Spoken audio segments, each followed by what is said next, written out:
Hello buddies.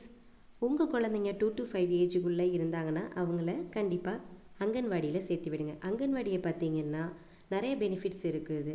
குழந்தைங்களுக்கு நிறைய activity, பாடல்கள் இதெல்லாம் சொல்லிக் கொடுக்குறாங்க. அதெல்லாம் குழந்தைங்க நல்லா கற்றுக்கும் போது அவங்களுக்கு ஸ்கூலுக்கு போகும்போது எளிதாகுது. அதே போல் 0 to 2 வயசில் உள்ள குழந்தைங்களுக்கு வாரத்தில் 2 முட்டையும் சத்து மாவும் கொடுக்குறாங்க. குழந்தைங்களுக்கு பார்த்திங்கன்னா அதில் நிறைய ஆக்டிவிட்டீஸ் இருக்குது. அவங்களோட பிரெயின் டெவலப்மெண்ட்டுக்கு இது ரொம்ப இம்ப்ரூவாக இருக்கும்.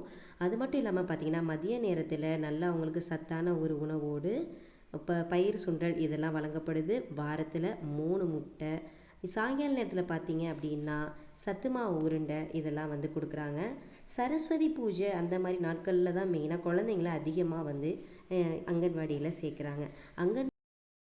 அங்கன்வாடியில் குழந்தைகளுக்கு சத்து மருந்துகளும் குடல் நீக்க மருந்தும் அங்கன்வாடியில் கொடுக்குறாங்க.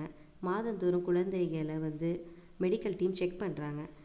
அங்கன்வாடி, அரசு பள்ளிகள், ரேஷன் கடை இதிலெல்லாம் போடக்கூடிய அரிசிகளில் பார்த்தீங்கன்னா 9 வகையான ஊட்டச்சத்து இருக்குது. Vitamin A, B1, B2, B3, B6, B12, folic acid, iron and zinc இதெல்லாம் அடங்கியிருக்கு.